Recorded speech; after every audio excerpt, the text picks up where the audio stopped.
Hello users. In this video, we are going to look at the Meta ad dashboard for the year 2024. Every year we have a lot of updates on these Meta ads dashboard, and a lot of people find it very difficult in order to use them the right way. So this is just a beginner's guide. We're not going to cover the in-depth details of the Meta dashboard. So we are going to just look at what are the different elements that are there on the business dashboard.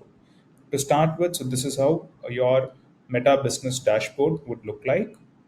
You have a lot of tool options here. So, however, for the simplicity purpose, we are going to go one by one. The first is the users tab. In the users tab, you will be able to find three different subtopics, which is people, partners, and system users. The people is where you find all the users who are associated with this business account. Partners is where you will find the other business managers, like let's say the business managers of other accounts will be shown here, whoever has access to your assets. The system users, basically, let's say if you have any link with any CMS platform or any third party system, that will show up here. Accounts, this is where you find all the accounts that is linked to your business manager. So basically it could be your Facebook page that is being linked over here, the ad account that you've created, and the ad account through which you run your ads would be linked here. So you can always view your performance of the ad account in this tab.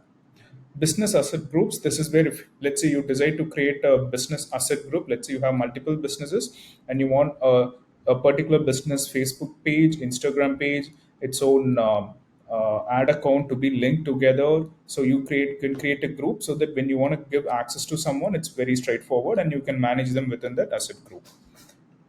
Apps, let's say you have any apps developed which is going to support your Meta campaigns and stuff, so you it will show up here. So if you are a developer, you can always try this option of creating an app.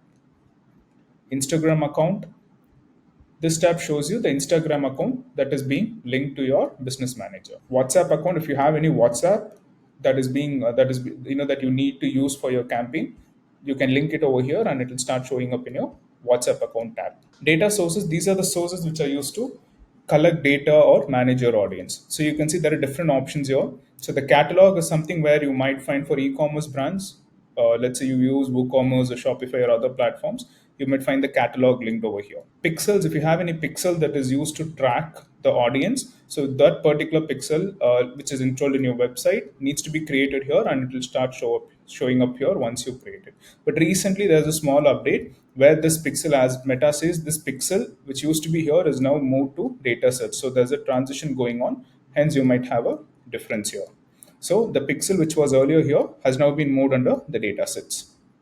Offline event sets, it's something for the offline stores, because if you've looked at the previous video, one of our previous video, we spoke about the use of offline campaigns where for the brick and mortar store. So for them, we could create event sets using the offline event set tab. Event source groups is was something Facebook used to have it before. That is, in order to understand the events, like how we have Google Analytics, we had Facebook Analytics. It was there, so currently they have sunsetted, so it won't be available. Shared audiences, let's say you create any audience set, you have an option to create an audience, which we will look in depth in another video. So this particular audience set can be shared with other businesses, which can be shown here. Business creatives or folders, because let's say you want to have any creatives put together for a particular business, you can use this option. Safety and sustainability, you can the recent days, due to increase in spam, so Facebook have launched this option of linking your particular domain, which means only your business manager linked to this your business manager, which has the control of this particular domain, which is your website, will be able to run Meta campaigns for it. If you want to block any traffics from any particular source, you can use this block list. Registrations is usually for any article related companies or online magazine related companies. So they have an option of having news pages on their Facebook. Hence, there is a registration required through their Meta account. Integrations would be, let's say you want to integrate it to a third party lead management software or any particular app, you can use this integration tab. Billings and payments, in order to manage your business manager level billings and payments, we would be using it. However, in most cases, we have this add account option through which we will be managing the payments. Security Center is in order to have additional securities put up for your business manager account.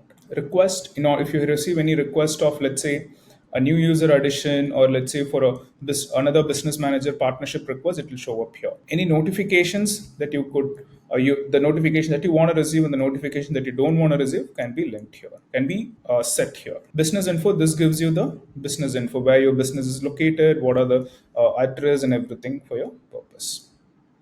And this is a setup guide which helps you have a setup which is a complicated detail and description which we have simplified for you in this particular video.